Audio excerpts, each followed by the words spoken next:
Hello class. आज की इस वीडियो में हम ट्रेनिंग मेथडोलॉजी के क्वेश्चन से देखेंगे।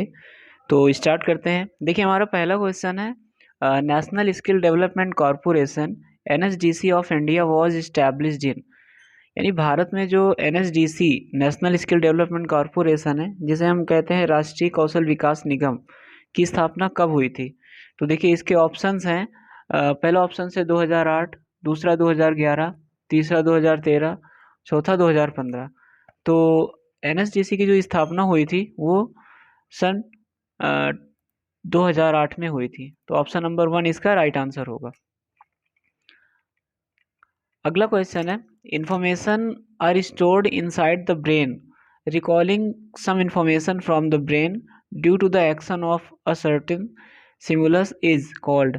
सूचनाएं मस्तिष्क के अंदर संग्रहित रहती हैं। एक निश्चित उद्दीपन की क्रिया के कारण मस्तिष्क से कुछ जानकारी पुनः प्राप्त करने की जो प्रक्रिया होती है उसे हम क्या कहते हैं, पुनर्स्मरण कहते हैं। यानी हमारे मस्तिष्क में कोई चीज़, कोई भी इंफॉर्मेशन संग्रहित है और उसे हम दोबारा से याद करते हैं, तो वो चीज़ क्या होती है, वो पुनर्स्मरण होती है। तो ऑप्शन नंबर इसका थर्ड राइट आंसर होगा। देखते हैं अगला question, BF Skinner's theory of learning through the consequence of our behaviour is called. हमारे व्यवहार के परिणामों के माध्यम से सीखने के बीएफ स्किनर के सिद्धांत को क्या कहा जाता है। तो देखिए, इसमें चार ऑप्शन है। पहला है कि पॉजिटिव रेनफोर्समेंट, जिसे हम सकारात्मक पुनर्बलन कहते हैं। अगला है क्लासिकल कंडीशनिंग, जिसे हम क्या कहते हैं, वरेण्य अनुकूलन। अगला है ऑपरेंट कंडीशनिंग, कार्यवाहक अनुकूलन। नेक्स्ट है मॉडलिंग। तो बीएफ स्किनर के जो सिद्धांत थे, तो ठीक है, उसे हम क्या कहते हैं, ऑपरेंट कंडीशनिंग, यानी कार्यवाहक अनुकूलन था वो। अगला क्वेश्चन है, according to Maslow hierarchy of needs theory the needs of classification into.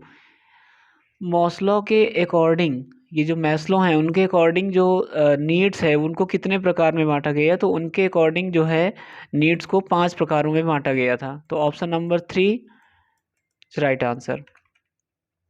Next है, while analysing the syllabus job और experiences by which skill can acquired and developed is related to.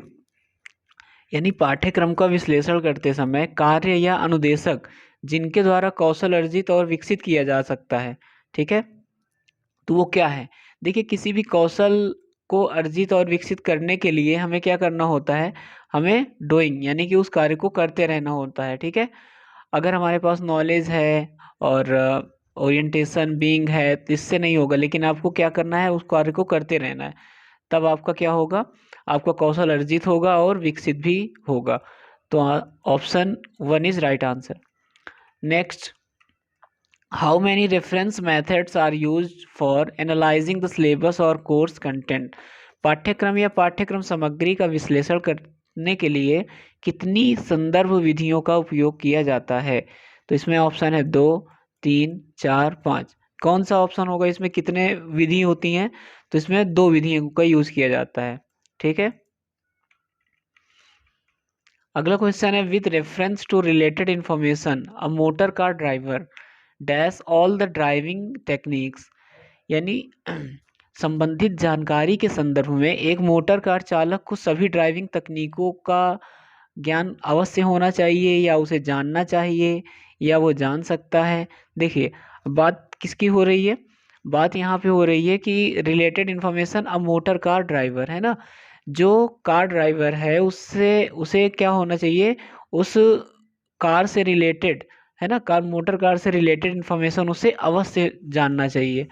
तो इसलिए इसमें ऑप्शन फर्स्ट राइट आंसर होगा। The teacher and in the distance learning program of DGT is known as. आपको ये याद रखना है कि जब ये डीजीटी के दूरस्थ शिक्षा कार्यक्रम में शिक्षक छोर को डैश के रूप में जाना जाता है। तो जब शिक्षा कार्यक्रम में शिक्षक की बात आ जाए, तो जब शिक्षक आता है तो हम उसे बोलते हैं स्टूडियो, ठीक है। यहाँ पे आप याद रखें, जब शिक्षक आता है या यहाँ पे डीजीटी के दूरस्थ शिक्षा कार्यक्रम में शिक्षक को शिक्षक छोर को डैश के रूप में, तो वो होगा स्टूडियो। अगर यहीं पे आता है प्रशिक्षुक या प्रशिक्षणार्थी, तो उसके लिए होगा ऑप्शन स्पोक। तो इस क्वेश्चन का राइट आंसर होगा studio. Effect of dash is poor due to the little interaction between teacher and student. शिक्षक और छात्र के बीच कम बातचीत के कारण डैश का प्रभाव खराब होता है। यानी अगर शिक्षक और छात्र के बीच कम बातचीत होती है ना, कम बातचीत का जो कारण है वो किस चीज़ का प्रभाव खराब होता है, तो इसमें होता है, देखिए option number third, asynchronous type distance learning program, यानी अतुल्यकालिक प्रकार का दूरस्थ शिक्षा प्रोग्राम।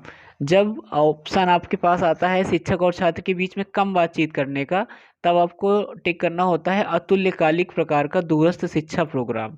ठीक है, क्योंकि उसमें कम बातचीतें होती हैं, वो ज़्यादा बातचीत नहीं कर सकते हैं।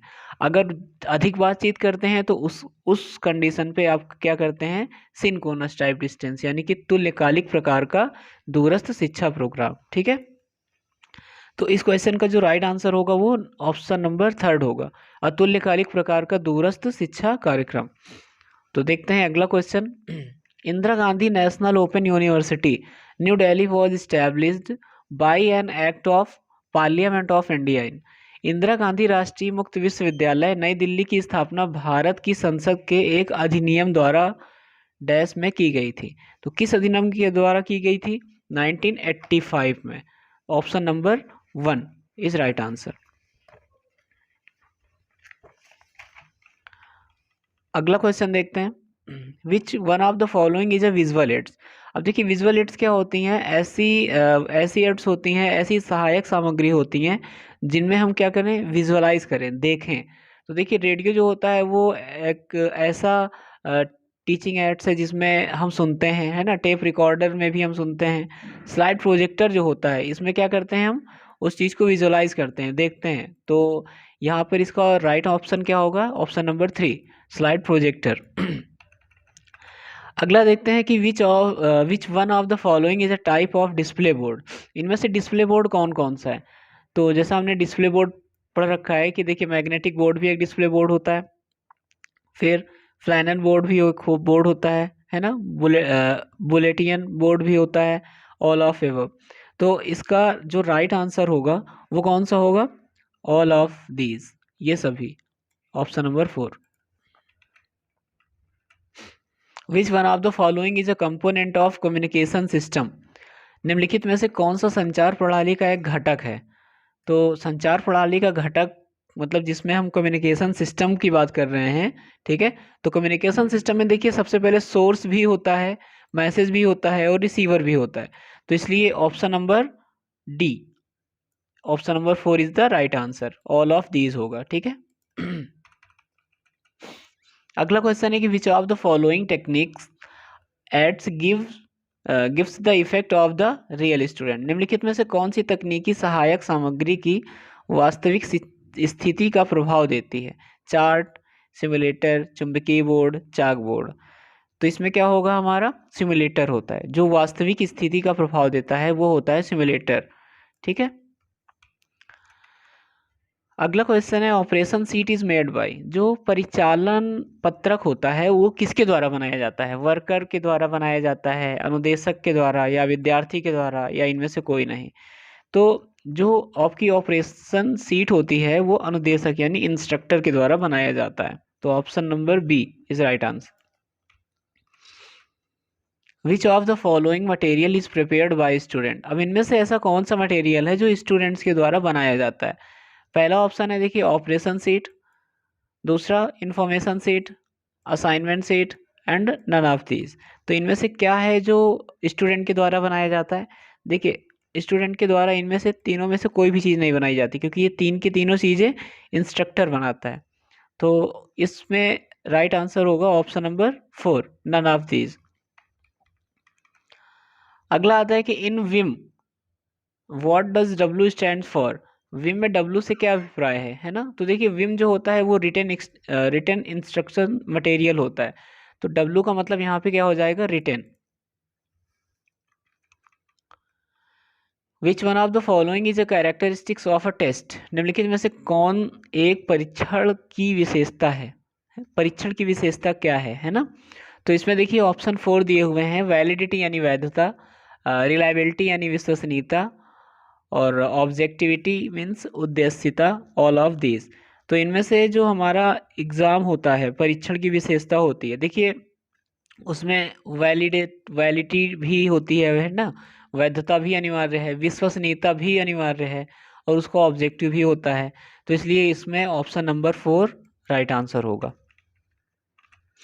अगला क्वेश्चन है कि which of the following is a type of objective type test. इनमें से कौन सा ऑब्जेक्टिव टाइप टेस्ट है। तो ऑब्जेक्टिव टाइप टेस्ट के लिए क्या कर देंगे, देखिए जिसमें फिल इन द ब्लैंक्स होते हैं या नहीं, है ना, फिल इन द ब्लैंक्स आपके ऑब्जेक्टिव टेक्स्ट में होते हैं, ट्रू एंड फॉल्स भी होते हैं, है ना, मैचिंग भी होते हैं। तो इस प्रकार इसमें राइट आंसर होगा ऑल ऑफ दीज, यानी कि क्योंकि तीनों चीज़ें जो होती हैं वो आपके ऑब्जेक्टिव टाइप टेस्ट में आ जाती हैं। Question number next, which one of the following is another name of a practical test. इनमें से कौन सा एक प्रैक्टिकल यानी प्रायोगिक परीक्षण का एक दूसरा नाम है ना। तो देखिए इसमें कई सारे नाम दिए हैं, एक परफॉर्मेंस टेस्ट है, इंटरव्यू है, कॉम्प्लीशन टेस्ट है, सब्जेक्टिव टेस्ट है। तो इसका जो राइट आंसर होगा वो कौन सा है ना, ये आपका क्या होगा, आपसे पूछा गया है कि another name of practical test, जो भी आप प्रैक्टिकल करते हैं तो प्रैक्टिकल आप किस में करवाते हैं, देखिए वहाँ पे इंटरव्यू नहीं होता। परफॉर्मेंस टेस्ट, जैसा कि आपने डेमो प्लान पढ़ा होगा, तो डेमोन्स्ट्रेशन प्लान में आप क्या करते हैं, उस चीज़ का परफॉर्मेंस दिखाते हैं, उस चीज़ को करके दिखाते हैं, है ना। तो इसका राइट आंसर होगा निष्पादन परीक्षण यानी कि परफॉर्मेंस टेस्ट।